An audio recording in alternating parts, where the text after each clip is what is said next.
ठीक है, तो हम चर्चा कर रहे थे अभी तक, कल हमने चर्चा की भगवान के अवतारों के बारे में। विशेष तौर से जो 6 श्रेणियां हैं उनके बारे में चर्चा की। और ये बहुत महत्वपूर्ण है, जो हम जो चर्चाएं कर रहे हैं ना, ये बहुत सिद्धांत जानना बहुत ही ज्यादा महत्वपूर्ण है। अभी समझ आ रहा है, कल हम एक विद्यालय में गए थे कार्यक्रम के लिए। तो वहाँ बहुत सारे छोटे 5वीं से लेके 8वीं के स्टैंडर्ड के बच्चे, छोटे बच्चे भी थे, 5th तक के थे, लेकिन जो ड्रामा या जो कर रहे थे परफॉर्मेंस, वो सब बच्चे ज्यादातर मेरे ख्याल से 5th से 8th स्टैंडर्ड तक के होंगे। तो वही कृष्ण जन्म के बारे में बताया कैसे हुआ, लेकिन उसके बाद जो है मैंने उनका फोकस जो लीला ड्रामा में रहा, वो कृष्ण एक चोर है, नटखट है, मस्ती वर मस्ती करता रहता है ना, और जो है करते रहते हैं अपना गोपियों के साथ रासलीला करते हैं, डांस करता है राधा। 2-3 गाने उन लोगों ने गाने टाइप के, पता नहीं गाना कि मुझे नहीं पता कि वो गाना है अब बाहर का हम सुनते नहीं, इसलिए पता नहीं वो गाना है कि भजन है। और दुर्भाग्य से गाना और भजन में अंतर समझ में आता नहीं आजकल, है ना। ये जो सीरियलों में भी आ रहे हैं, उसको क्या बोलेंगे, गाना बोले भजन बोले। तो फिर मैं जो है विद्यालय में, पहले मैं कुछ और सोच के गया था कि उनको मोरलिटी के बारे में बताएंगे, स्टोरीज सुनाएंगे इस प्रकार से। बट जब वो मैंने देखा, फिर मैंने बदला, टॉपिक बदला। फिर मैंने वो भगवान की सर्वोच्चता के बारे में सिद्धांत बताया फिर मैंने।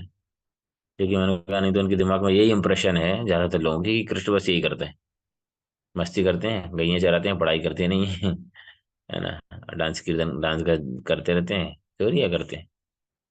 और then I discuss about definition, भगवान की परिभाषा क्या है, भगवान की शक्तियाँ क्या है, भगवान ने क्या क्या लीलाएं की हैं, और हमें भगवान से क्या सीखना चाहिए।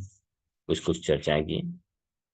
तो ये सिद्धांत जानना बहुत आवश्यक है। लीला तो भारत में लगभग, ऐसा मुझे नहीं लग रहा कि शायद ही विरला कोई होगा। इवन ये जो अ, विधर्मी जो भी है ना, ये जो सनातन धर्म के विरुद्ध है, उनको भी लीलाएं पता है राम की, कृष्ण की। तो सिद्धांत जो है वो, सनातन धर्म में सालों साल घंटियां बजा रहा है वो, है ना, सालों साल मंदिर जा रहा है वो, अपने बच्चों को सजा के, सालों साल से उनको कार्टून बना के भेज रहा है स्कूल्स में। कभी कभी कृष्णा भी बना देता है, लेकिन उसको कृष्ण का सिद्धांत क्लियर नहीं। तो माता पिता को नहीं है तो बच्चों से क्या आशा करें, शिक्षकों को नहीं है। क्या वहाँ कल हम लोग इस प्रश्न उत्तर किए, तो टीचर्स को भी नहीं पता है। इसलिए बहुत आवश्यक है, सिद्धांत जानिया ना करे आलस, जहाँ हुई थी सर्व सिद्धि शुद्र मानस। क्या भगवान कृष्ण विष्णु के अवतार नहीं है, आज हम चर्चा करेंगे। तो बेसिकली देखते हैं आध्यात्मिक जगत में, ये भौतिक जगत में जितने भी अवतार आते हैं, वो कौन से विष्णु से आते हैं, किसको पता है, हैंड रेज करिए।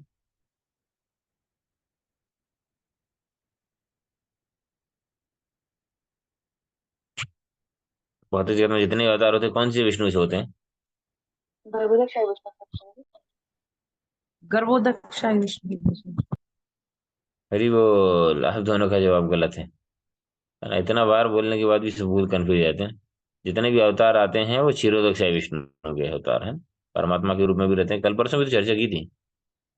हाँ, ठीक है, कोई दिक्कत नहीं, भूल जाते हैं, कंफ्यूजन आ जाता है। तो गर्भोदक विष्णु से नहीं, गर्भोदक विष्णु से तो ब्रह्मा की प्रकट प्रकट होता है, ब्रह्मा सृष्टि करते हैं। क्षीरोदक विष्णु क्षीर सागर में जो विराजमान होते हैं, देखा ना, जब क्षीर सागर में जाते हैं प्रार्थना करते हैं देवता लोग विष्णु। तो ज्यादा जो सारे मूलतः अवतार जो आते हैं वो क्षीरोदक्ष विष्णु का से के माध्यम से आते हैं। लेकिन जब भगवान अपने द्विभुज रूप में आते हैं, मूल रूप में, तो भगवान स्वयं आते हैं। सॉरी, उनका उत्पत्ति क्षीरोदक्ष विष्णु से नहीं, मूल स्रोत वो ही है, सबके स्रोत। जैसे वराहदेव की उत्पत्ति कैसे हुई, किसको पता है वराहदेव की उत्पत्ति, एनीवन। और वराहदेव कैसे प्रकट तो हुई। ये ब्रह्मा जी की नासिका से हुई। हाँ, वेरी गुड, ब्रह्मा जी की नासिका से। तो क्या ब्रह्मा जी उनकी उत्पत्ति के कारण हो गए, नहीं। ये तो सामान्यतः जानेगा कि भाई वो एक भगवान ने एक लीला की है। ये नरसिंह देव खंबे से प्रकट हुए, तो खंबा क्या उनका पिता हो गया, नहीं, है ना। ये अलग अलग अवतारों में अलग अलग माता पिता बनाते हैं भगवान, तो they are not the cause. Apparently it seems like Vasudev and Devaki are the cause. ऐसे apparently it seems that Kaushalya and Dasharath is the are the cause, है ना। अत्रि तो इस प्रकार से हम अलग अलग अवतारों में देखते हैं, ठीक है, शक्ताविश अवतारों में भी, लेकिन जो देखना पड़ेगा कि मूल जो कारण है वो भगवान स्वयं है, उद्गम कृष्ण। जितने भी भागवतम में वर्णन हुआ है कि जितने भी अवतार हैं, वो उसका मूल अवतार भगवान है। प्रथम स्कंद तृतीय अध्याय श्लोक संख्या 28, ये भागवतम का परिभाष सूत्र है। एते चांस कलह पुंसा कृष्णस्तु भगवान स्वयं इंद्रारी व्याकुलम लोके मणयंती युगे युगे। जो भी होता है भगवान के अंश है या अंश के अंश है, इतना क्लियर है। बट जो भगवान है वो परम है ना।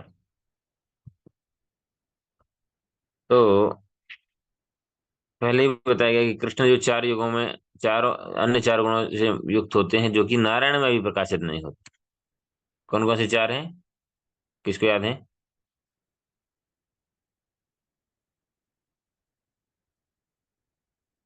तो कृष्ण के अंदर कौन से चार गुण है वो नारायण विष्णु के अंदर भी नहीं है?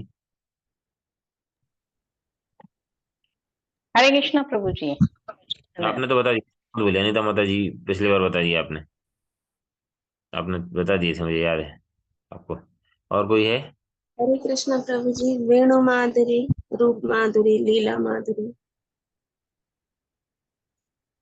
और और तीन? और एक और याद नहीं आ रहा। प्रेम माधुर्य, ठीक है। तो लीला प्रेम वेणु और रूप, ठीक है। तो सीक्वेंस में भी जहाँ याद कर, भगवान अपना रूप, भगवान का रूप, रूप है वेणु धारण किए हुए हैं और वेणु के माध्यम से लीलाएं कर रहे हैं और भक्तों में प्रेम प्रदान कर रहे हैं। भक्ति रसायन सिंधु में बता रहे हैं, सिद्धांत तत्व भेदयपि श्रीकर्षण रूपयो रसनो कृत्ये कृष्ण रूपम ऐसा रस स्थिति।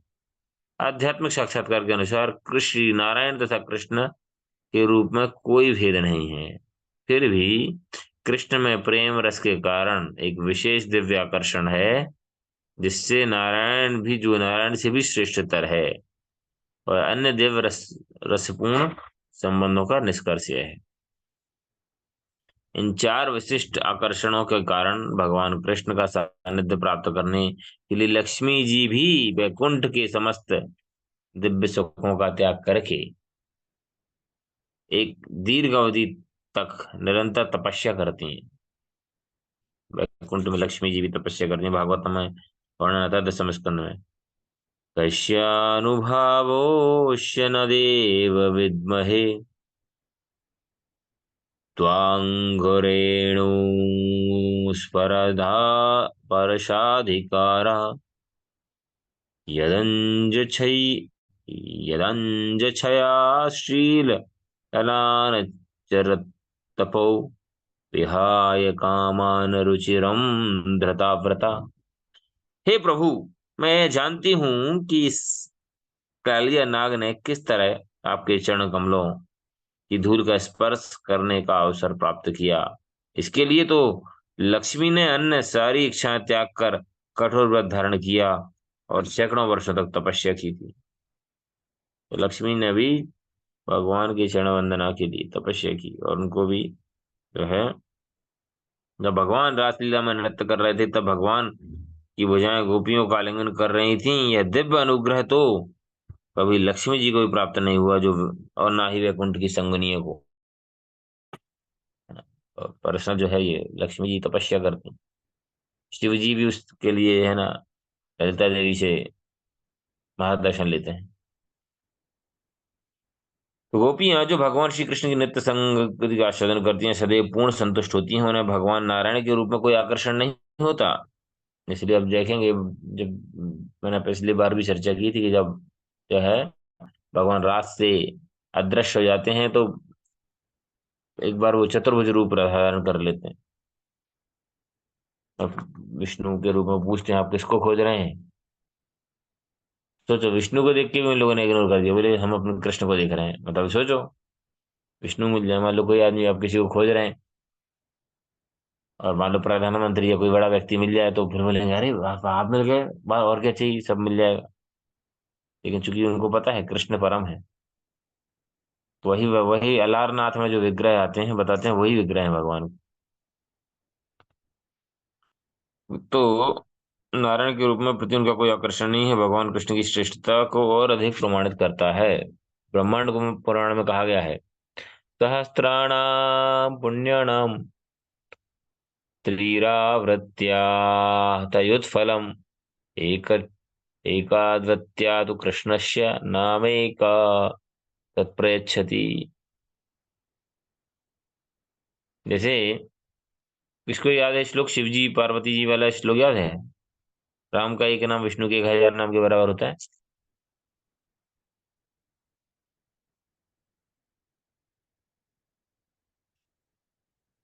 आप लोग कुछ कहा याद करते हो भैया? कहा जिंदगी में कभी उमा माता जी की आवाज नहीं आ रही, लग रहा है कि आ रही? उमा माता जी आवाज सुनाई दे रही?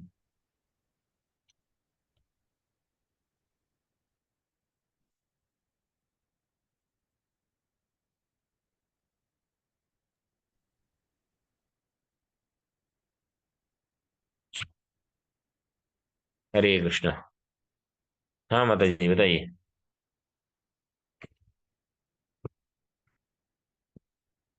अंडे किया किसी ने? जी प्रभु जी, हरे कृष्ण। हरे कृष्ण प्रभु जी, धन्यवाद प्रणाम। प्रभु जी, वो श्लोक है, राम रामेति रमे रामे मनोरमे सहस्त्र नाम तत्तुल्यम राम नाम वरानने। इसका मतलब? ठीक है ये श्लोक सही है, बहुत अच्छा है। प्रभु जी। थोड़ी आवाज ब्रेक हो रही, मुझे थोड़ा कम कम कम सुनाई दे रहा है। क्या आवाज किसको सुनाई, किस किसको मेरी आवाज ब्रेक हो रही कि माता जी की नेटवर्क प्रॉब्लम है? किसको लग रहा है आवाज मेरी कम आ रही कि ठीक है? बीच बीच अच्छा, में ब्रेक ब्रेक। और एक बार गंगा जी, माता जी का नेटवर्क उधर कमजोर है, आपके आवाज के लिए प्रभु जी। ठीक है माता जी, आपका थोड़ा आप नेटवर्क में आ जाइए।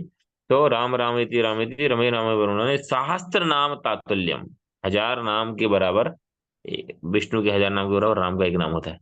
और ये श्लोक भी याद कर लीजिए, बहुत इंपॉर्टेंट। ब्रह्मांड पुराण क्या बता रहे हैं? सहस्त्र नाम नाम पुण्य नाम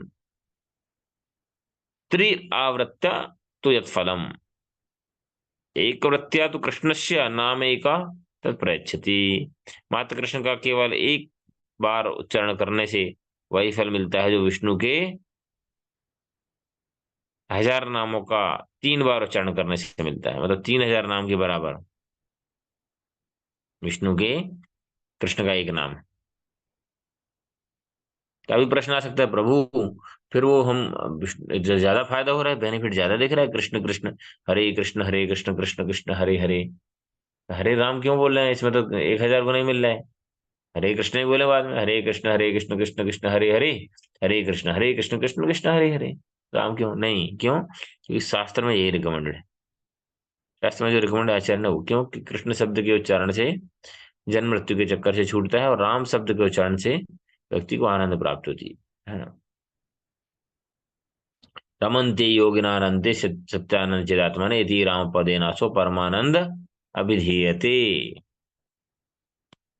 परमानंद जो है बताया गया है, राम राम का नाम। और कृष्ण कृषि भुवाच का शब्द नाश्या निवृत्तिवाच का तयोरिक्या पर ब्रह्म कृष्ण इति अभिधेयते, है ना। और जो कृषि संसार चक्र के को मोड़ देते हैं, संसार चक्र को हटा देते हैं, इस पुनरावृत्ति को, वो ध्यान, ये श्लोक याद करने वाला है इसको, ये भी करना है।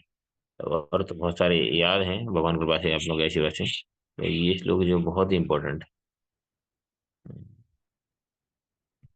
सहस्रनाम्नां पुण्यानां त्रिरावृत्या तु तत्फलम्। सहस्रनाम तो पुण्यानाम त्रिरा आवृत्या, 3 बार आवृत्ति, तत्फलम कितना किसका?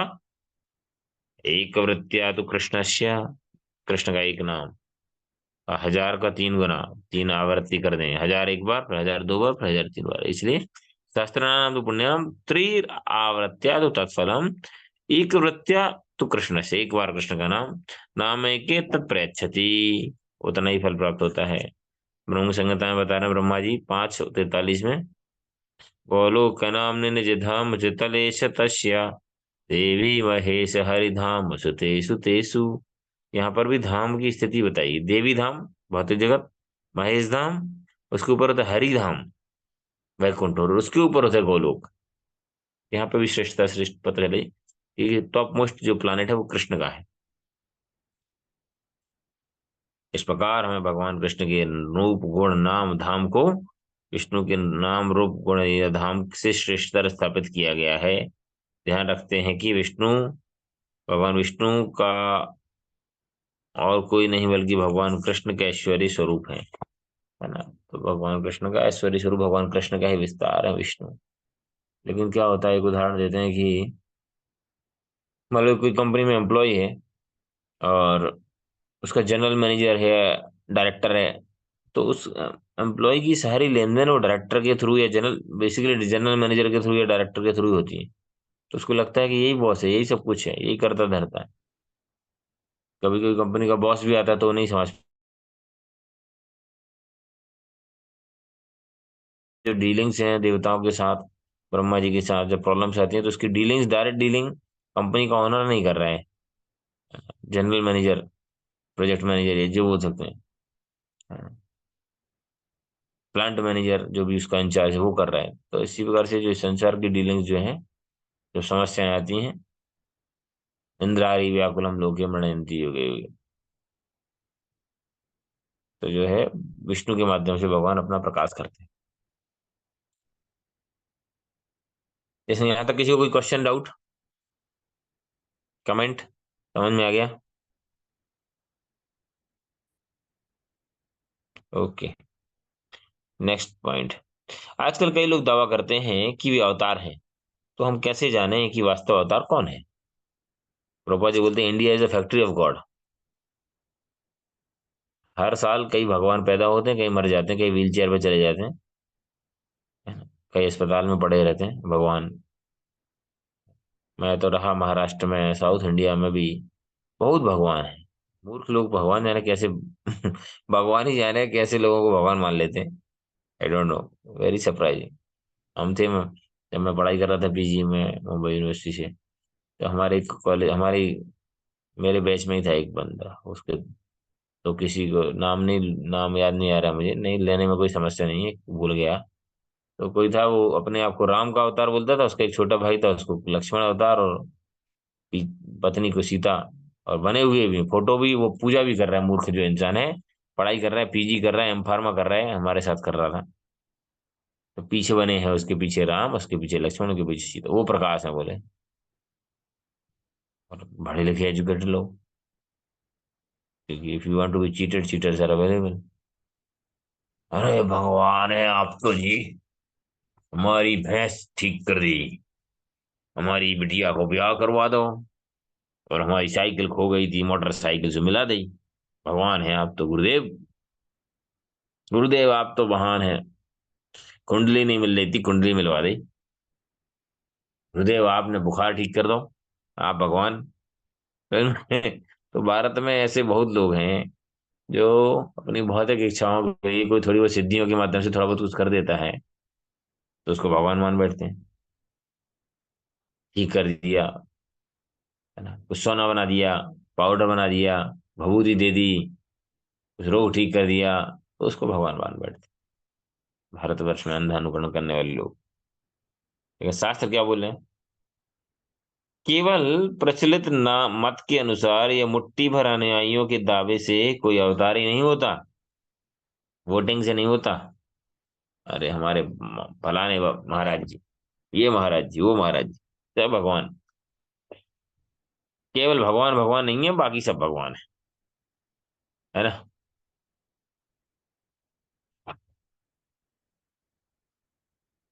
तो शास्त्रों में अवतारों की भविष्यवाणी की गई। सबसे पहली बात, शास्त्रों में जितने भी अवतार हैं उनकी भविष्यवाणी की गई। ना केवल प्रत्येक अवतार के नाम दिए हैं, अब तो उनके प्रकट होने का स्थान अवतरण का उद्देश्य और उनके विशिष्ट विवरण भी दिए, देखेंगे आप। उदाहरणार्थ कोई कल की अवतार होने का दावा कर सकता है। अभी भी साउथ इंडिया में 2 3 4 5 कल की अवतार घूम रहे हैं, पता है। एक बार हुआ भी था, मुंबई में कुछ भक्तों ने गोष्ठी बुलाई, इकट्ठा किया बहुत सारे लोगों को। तो वहां पे 5 6 कल की अवतार मिले, फिर आपस में झगड़ा करने लग गए, बोले बोले मैं कल की हूँ, मैं कल की। उनको बताया नहीं कि उनको भी बुला रहे हैं, उनको भी बुला रहे हैं। फिर बुला लिया, एक हॉल में जाके जब पहुंचे तो कल की लड़ रहे हैं, हम कल की अवतार। कल की तो नहीं, कली एजेंट जरूर है वो लोग, इस प्रकार के। शास्त्र हमें सूचित करते हैं किंतु कल की कलयुग के अंत में प्रकट होंगे, अभी नहीं। उनके प्रकटीकरण का स्थान, उनके पिता का नाम भी उल्लेखित है, कि कटेशु, चंबलपुर नाम का स्थान है। विष्णुजीत, क्या नाम है उनके पिता का, कुछ वर्णन है। कलयुग के अंत में उनका लक्ष्य रहेगा सभी पापी लोगों का वध करना। भागवतम में दिया है 12वें स्कंद में कल की अवतार के बारे में। जो शासकों के रूप में शासन करेंगे और पुनः सत्युग की स्थापना करेंगे, सुवर्ण युग की स्थापना करेंगे। किसी को भी अवतार तब तक नहीं स्वीकार किया जा सकता जब तक कि उसका विवरण शास्त्र में ना हो। पहला, भगवान के अवतार उनके पूर्ण ऐश्वर्य को धारण करते हैं। भगवान स्वयं जीवात्माओं के हित के लिए इस लोक में अवतरित होते हैं। उनकी मूल शक्तियां, विभूतियां और गुण उनके अवतारों के में पूर्ण रूप से उपस्थित होते हैं और इच्छा अनुसार प्रकाशित होते हैं। देखिए ध्यान, इंपॉर्टेंट है स्टेटमेंट। पूर्ण रूप से उनमें विद्यमान रहते हैं लेकिन इच्छा अनुसार प्रकाशित होते हैं।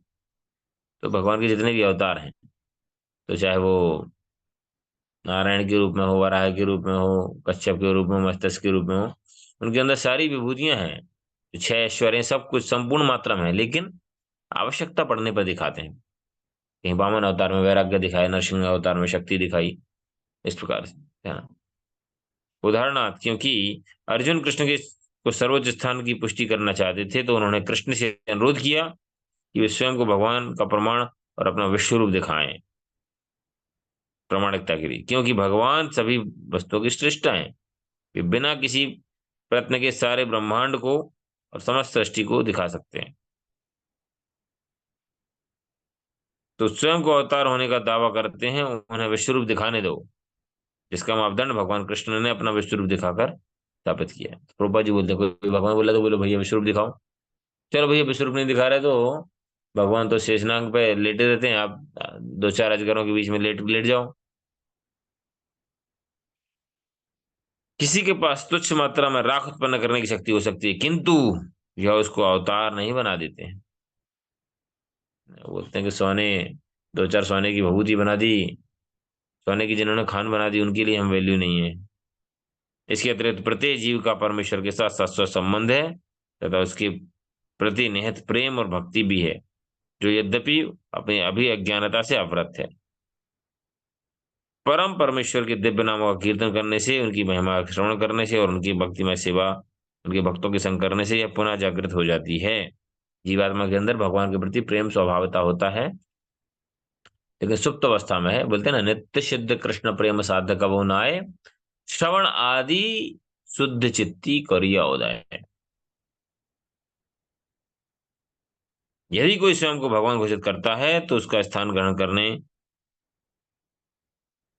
और उनका स्थान ग्रहण करने का प्रयत्न करता है, स्पष्टता अज्ञानी लोगों द्वारा पूजा स्वीकार कर तो वास्तविकता में परमेश्वर को अर्पण करने के लिए है। इस प्रकार के मनोभाव का शोषण करने वाला महापापी होता है। मतलब जो पूजा अर्चना जो है भगवान को समर्पित की जानी चाहिए, लेकिन कोई व्यक्ति अपने आप को भगवान बता के इस प्रकार की पूजा अर्चना ले रहा है, तो वो बोल रहे हैं वो महापापी है। जो स्वयं आध्यात्मिक मार्गदर्शन होने का दावा करता है किंतु अपने अनुयायियों को भगवान श्री कृष्ण की पूजा नहीं करना सिखाता, तो उन्हें अपने मन, देह और वाणी से कृष्ण की सेवा में अर्पण करने का मार्गदर्शन नहीं देता है, उनके सुप्त भगवत प्रेम को पुनः जागृत करने में सहायता नहीं करता है और इस प्रकार से भौतिक अवस्था को और दीर्घ करता है, तो महान हिंसा कर रहा है और दंड का अधिकारी। तो जो व्यक्ति अपने अनुयायियों के माध्यम से उनको सही मार्गदर्शन नहीं दे रहा है, उनको कृष्ण की स्थिति को नहीं समझा रहा है, भक्ति के उद्देश्य नहीं समझा रहा है, मनुष्य जीवन का उद्देश्य नहीं समझा रहा है, परम भगवान कौन होगा नहीं बता रहा है, तो व्यक्ति क्या है, दंड का अधिकारी है शास्त्र के अनुसार। अतः जो, क्योंकि भगवान अपना, आप जिस जगह हैं, आप जिस पोस्ट पे हैं, पोजीशन पे, आप अपने कॉम्पिटिटर चाहते हैं। जैन भाई Krishna will allow his competitor, है कि नहीं? ये कॉम्पिटिटर आ गया, हे भगवान, हे भगवान, हे भगवान। भगवान ही बोल रहे, ओ माय गॉड, कितने भगवान आ गए। अतः जो अवतार होने का दावा करता है उसे घोर कपटी समझना चाहिए। बोलते हैं ना, भगवान की गीता में कहाँ बताया, आप लोग बताओ, कि जो मुझे मनुष्य मानता है मैं वो मूर्ख है। हरे कृष्ण प्रभु जी श्लोक आता है, अवजानन्ति मां मूढ़ा मानुषीं तनुमाश्रितम् परम वेरी भावम गुड। अजानन्तु मम भूत महेश्वरम। हाँ, तो जो है, अब जानती माँ मूढ़ा मानुष्यम तनु, जो मनुष्य मानता है मुझे साधारण मनुष्य, वो मूर्ख है।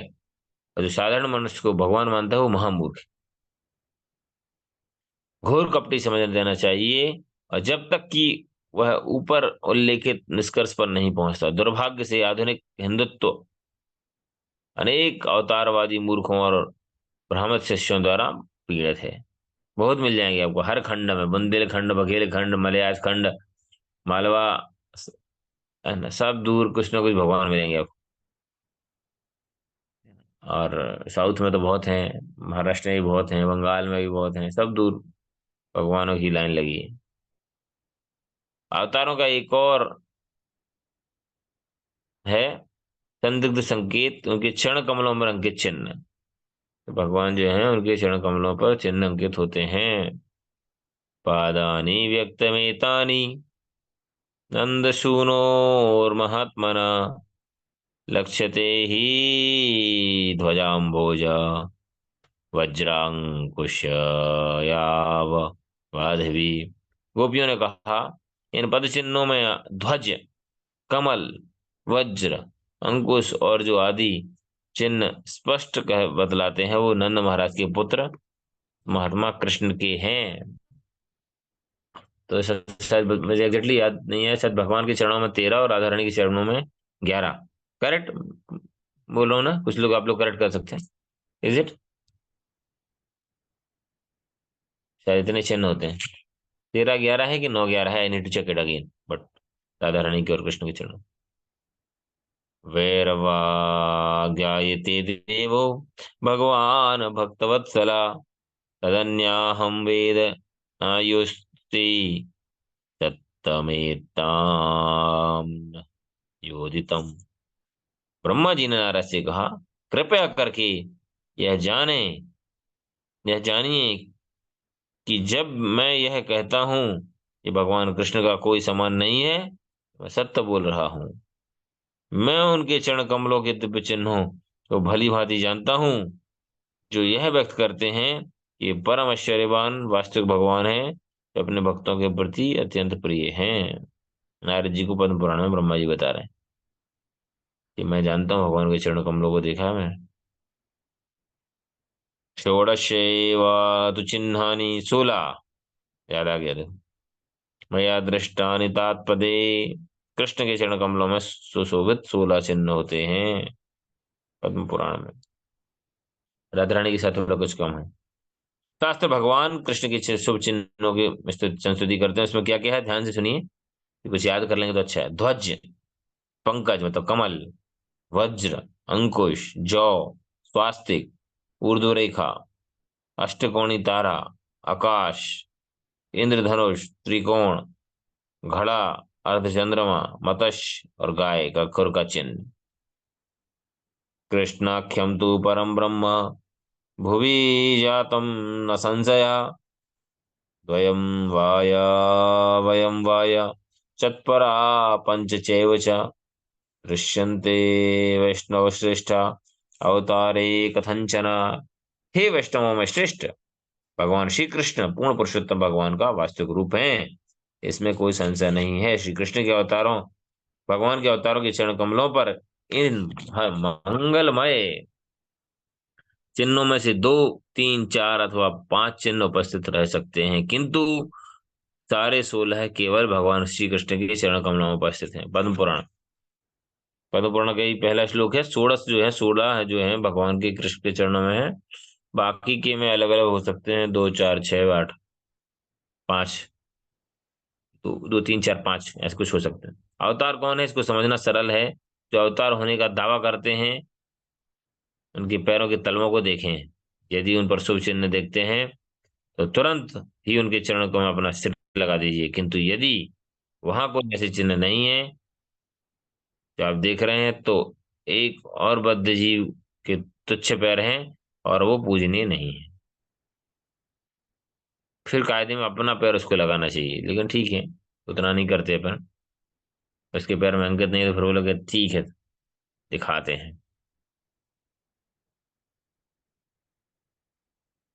तो अपने आप को भगवान बोलते हैं।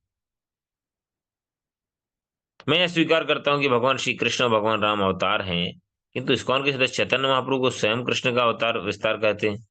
जिस इतिहास में चैतन्य महाप्रभु केवल एक महान भक्त बताए गए हैं, ये प्रश्न है।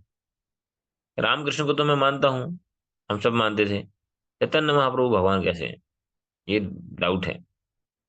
शास्त्र में उदाहरण है कि चैतन्य महाप्रभु अवतार होने के समर्थन उदाहरण मिलता है श्रीमद् भागवतम में। कौन सा श्लोक है, किसी को पता है चैतन्य महाप्रभु के अवतरण के बारे में?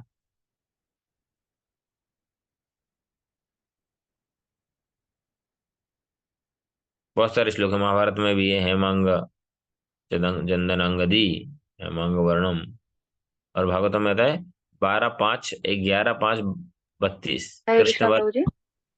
प्रभु जी। प्रभु जी कृष्ण वर्णम तिशा कृष्णम सौंग पांगास्त पाशुदम, मेरा श्लोक। यज्ञ संकीर्तना प्राय जंती ही सुमेधसा। आप सब जैसे बुद्धिमान जो लोग हैं, है ना, 11वें स्कंद में तो है 11 5 32। पहले में बुद्धिमान व्यक्ति ईश्वर के अवतार की पूजा करने के लिए सामूहिक संकीर्तन एक करते हैं, जो श्री कृष्ण के नाम का गायन करता है। उसका श्यामल कृष्ण रंग नहीं है, किंतु साक्षात कृष्ण है, अपने संगी सेवकों एवं विश्वासपात साथियों के साथ अवतरित प्रकट हुए हैं कृष्ण चैतन्य महाप्रभु। और भी जगह महाभारत वगैरह में भी वर्णन है, लेकिन भागवतम में विशेष तौर से। अंतिम प्रश्न आज का जो चर्चा करेंगे, आप मूर्तियों की पूजा क्यों करते हैं? चलो आप बता दो भैया, 12 लोग, 11, मूर्तियों की पूजा क्यों करते हैं?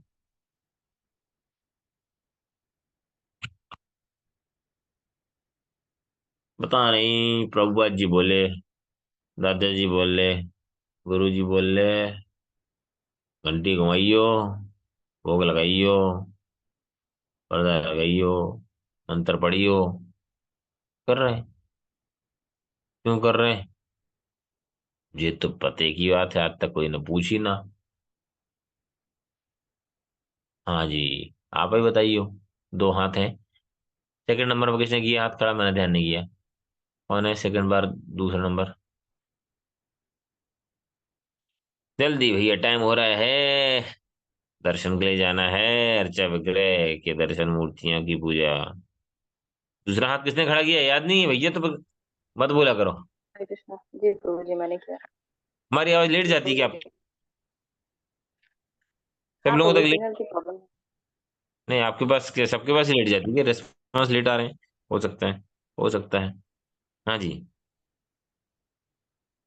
जी प्रभु जी। प्रभु जी, मूर्तियों की पूजा रिकमेंडेड नहीं है, अच्छा विग्रहों की पूजा करके बोला जाता है। और शास्त्र भी चलिए, कहा जाता है कि क्या उनके मैं पढ़ लेता हूँ। के लिए। You have interruption. सब लोग अपने अपने नेटवर्क थोड़ा बदल के देखो भाई, है ना? कुछ ऐसा आसपास ट्राई करो, कौन सा नेटवर्क अच्छा आता है। सबकी आजकल प्रॉब्लम हो रही है। भगवान, आवाज कट रही। भगवान के अर्चा विग्रह के रूप में जो भौतिक पदार्थों के रूप में प्रकट होते हैं, वास्तव में पूर्ण आध्यात्मिक स्वरूप हैं। यदि कोई निष्कपटता से और श्रद्धा पूर्वक प्रमाणिक गुरु के मार्गदर्शन के अनुसार अर्चा विग्रह की पूजा करता है, तो अंततः अर्चा विग्रह स्वयं को पूर्ण पुरुषोत्तम भगवान के रूप में प्रकाशित करते हैं। किंतु जो श्रद्धावान नहीं है, उसके लिए अर्चा विग्रह सदैव एक भौतिक वस्तु के रूप में प्रकट होंगे। अनंत होने के कारण भगवान अपने भक्तों को आशीर्वाद देने के लिए भौतिक पदार्थों के रूप में प्रकट होते हैं, क्योंकि हम भौतिक पदार्थों से आगे देख नहीं सकते। फिर भी ऐसा नहीं है कि किसी भी भौतिक रूप की पूजा की जाए, केवल वे रूप जो शास्त्र में वर्णित हैं उनकी पूजा की जाती है। उदाहरण देते कि मान लो, आजकल तो खत्म हो गया ये व्हाट्सअप मैसेज मोबाइल के चक्कर में, लेकिन पहले पत्र डालते थे, लेटर डालते थे। तो क्या करते थे, लाल बक्से में डालते थे, पोस्ट ऑफिस, है ना। तो पोस्ट ऑफिस में ऑथराइज डब्बे, किसी भी लाल डब्बे में पता है कितने अपने घर पे रखा है, उसमें डाल दोगे तो थोड़ी चिट्ठी पहुंचेगी। अथराइज्ड। इसी प्रकार से जो विग्रह अथराइज्ड होते हैं, प्रमाणिक रूप से पूजा होती है, उनकी आराधना होती है, उनका आह्वान होता है, उनके माध्यम से जो है भगवान की, जो हम भगवान की सेवा पहुंचती है। जब कोई भगवान से प्रार्थना अर्पित करता है तो इन विग्रहों और उन रूपों की पूजा करता है, तो वैदिक शास्त्रों में जो वर्णित किया गया है भगवान प्रतिपादन करते हैं, और आध्यात्मिक साक्षात्कार में प्रगति करता है व्यक्ति। तो चूंकि हम देखने में सक्षम नहीं है आध्यात्मिक वस्तुओं को, भौतिक वस्तुओं को भी देख सकते हैं, तो भौतिक वस्तुएं जो है भगवान हमारे लिए उस रूप में प्रकट होते हैं। लेकिन ध्यान रखना है वो स्वयं भगवान, प्रतिमा नहीं तुम्हें, साक्षात ब्रजेंद्र नंदन। ठीक है, इस प्रकार से हमने कुछ प्रश्नों की चर्चा की। किसी का क्वेश्चन कमेंट पॉइंट है? अभी समय हो गया है दर्शन का। कल हम होगा तो कृष्ण के धाम के बारे में चर्चा कर सकते हैं। कल क्लास करना है? कितने लोग उपस्थित रहेंगे? नहीं तो इतनी कम अटेंडेंस है तो फिर क्या मतलब, मिस हो जाएगा। कल बैठ के जप करो, फिर अपना अपना सेवाएं करो। हरे कृष्णा प्रभु जी, दंडवत प्रणाम। हरे कृष्णा प्रभु जी। जी जी। प्रभु जी सागर आए हैं और गौरव प्रभु जी का माँ आपके साथ थोड़ा सा दर्शन करेंगे और थोड़ा बात करेंगे। हरे कृष्णा प्रभु जी। कोई माता जी प्रणाम, हरे कृष्णा। कोई माता जी हैं, हम आपको इनको स्पॉटलाइट कर रहे हैं। माता जी को देख पाएंगे आप। राशेश्वरी माता जी, करेक्ट ना माता जी? आपका नाम लेते नहीं है तो माता जी बोलते हैं, तो आपका दीक्षा का नाम राशेश्वरी माता जी ना? हाँ। हाँ, नाम दीक्षा का, क्योंकि बड़ों का क्या नाम लें। वैसे ही तो हमारी माता जी तो गौरव प्रभु की माता जी हैं। सागर में जब हम पिचिंग करते थे तो माता जी के आशीर्वाद से अभी भी जाते हैं तो प्रसाद पाते हैं। बहुत सेवा है, प्रेम भाव है, और अच्छा है। इस बार माता जी का संग प्राप्त होगा, हम लोग चार धाम यात्रा में जाएंगे। केदारनाथ, बद्रीनाथ, गंगोत्री, यमुनोत्री, ऋषिकेश, हरिद्वार। माता जी का संग प्राप्त होगा। तो बहुत अच्छी है माता जी, बहुत भजन करती हैं, बहुत सेवा करती हैं। और भागवतम कौन सा स्कंद चल रहा है अभी आपका? पूरा हो गया हमारा। हरी बोल। देखो, भागवतम पूरा हो गया माता जी का। ज्यादा बहुत ऐसा नहीं कि बहुत बड़ा स्कूल में पढ़ाई किया है, बहुत बड़े इंग्लिश मीडियम में, बहुत कुछ में ज्यादा कुछ। कौन सी स्कूल तक पढ़ाई की आपने? हम तो 5वीं तक पढ़े हैं। देखो, 5 तक पढ़े, और ये सब 6वीं 7वीं पढ़े हुए। अरे सॉरी, कुछ बुरा ही न मानियो। मतलब ये सब 8वीं 9वीं पढ़े हुए, इन लोगों ने नहीं पढ़ पाई भागवत। 5 ही बार ने पढ़ ली। देखो, भगवान का कृपा चाहिए, इसके लिए भाव चाहिए। तो माता जी का बहुत आशीर्वाद है, हम प्रार्थना करेंगे। थोड़ा स्वास्थ्य ठीक नहीं रहता माता जी का, वो तो खैर उम्र का प्रभाव है, लेकिन फिर भी बहुत एक्टिव है और इतनी डिटरमाइंड है, आप मानो। इनसे आशीर्वाद लेना चाहिए हर गृहस्थ को, ब्रह्मचारी को भी। ये माता जी अपने मायके भी जाती हैं, पास में ही मायका है, तो वहां खाती नहीं है किसी के हाथ का, खुद बना के लेके जाती हैं। बोले भरे प्रभु बासी हो जाए हो, लेकिन हम दूसरे के हाथ का नहीं। कितना डिटरमिन सोचो। अपन तो बोले चलो प्रभु 4 दिन तो बनाने नहीं पड़े, जो आन दो साहब। है कि नहीं? कुछ लोग होते हैं ना, मायके जा रहे हैं, अब तो मायके, है ना, माला जल की, भूल गए। माला कहाँ गई, जो याद नहीं है, ससुराल में है कि मायके में। लेकिन ये माता जी इतनी कमिटेड हैं, तो हम प्रार्थना करेंगे माता जी का स्वास्थ्य शीघ्र रहे, और हमें और इनका आशीर्वाद संग प्राप्त हो। बढ़िया प्रसादी बहुत अच्छा बनाती हैं, आप कभी जाएं सागर, पाए प्रसादी। अच्छा है, संतोषी माता जी भी आई हैं प्रसाद पाने के लिए। कि माता जी है कि जी जी बहुत अच्छी। प्रभु जी। जन्माष्टमी मनाइए वहीं, जगन्नाथ जी के। कहाँ जगन्नाथ जी दर्शन नहीं कराएंगे? हाँ हाँ जी प्रभु जी, जगन्नाथ मंगल आरती थोड़ा हो गया है। अच्छा ये, अच्छा दमोह में आई है माता जी। नहीं नहीं प्रभु जी, सागर में हम इनके घर आए, ये जगन्नाथ जी माता जी का। जय जगन्नाथ बलदेव सुभद्रा भैया की। देखो इतना बढ़िया सेवा श्रृंगार हो रहा है, माता जी करती हैं, मंगल आरती करती हैं, सब करती हैं। इनके एक सुपुत्र हैं गौरव जी, वो भी हैं, प्रयास करते हैं, और भी सेवाएं हैं उनकी बहुत सारी। तो बहुत अच्छा है, धन्यवाद माता जी। सबको प्रणाम बोलिए, आपका सब प्राप्त होगा। अब 10 15 दिन हम, भगवान ने चाहा तो रहेंगे आगे। नहीं प्रभु जी, आज लौट जाएंगे, हम झूलन यात्रा देखने के लिए आए थे यहाँ का, सागर का। बहुत अच्छी बात है, बढ़िया है। जाना चाहिए, भक्ति के अवसर मिल रहे हैं तो हमें जाना चाहिए, संग दर्शन करना चाहिए। थैंक यू माता जी। प्रभु जी। प्रणाम माता जी। कुछ बोलना है आपको? माता जी, माता राम।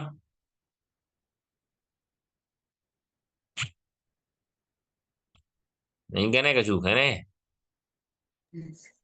और माता जी बोल रही बात कर। हाँ, हरे कृष्णा प्रभु जी। हाँ माता जी, कुछ बोलना है? क्या बोले? आप सागर आना और क्या। ठीक है माता जी, आप आशीर्वाद दे दी सबको, हमको हमें तो देना ही देना है, हमारे लिए तो एक्स्ट्रा दे देना, बाकी इन सबको भी दे दो कि भैया भागवत में पढ़ने में जाए, नहीं तो इतना इतने इतने भक्त नहीं है हम, नहीं, आशीर्वाद देवे। प्रार्थना करो आप सबके लिए कि सब मन लगे, भजन लगे, पढ़ाई में मन लगे, भागवत पढ़ने। देखो आप 5वीं क्लास पढ़ के भी आपने भागवत कंप्लीट कर ली।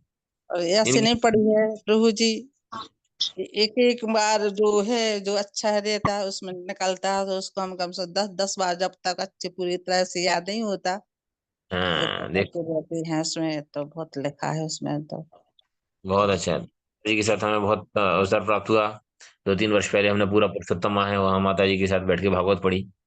भगवान ये बार ने- भी आ रहा है तो ये बार भी रुकने 1 महीना आपके लिए। देखो क्या है, ठाकुर जी की क्या व्यवस्था है, कहाँ क्या है, जहाँ का दाना कहाँ का पानी, क्या लिखा है, बट देखिए। तो हम प्रार्थना करेंगे आपके स्वास्थ्य की, और आप हम सबको आशीर्वाद दीजिए कि हम ये जो बोला है हम।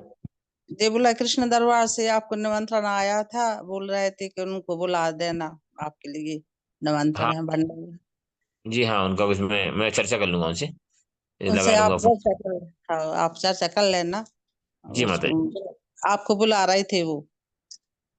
जी जी माता जी, मैं जरूर प्रयास करूंगा। बहुत बहुत धन्यवाद आप सभी लोगों के लिए।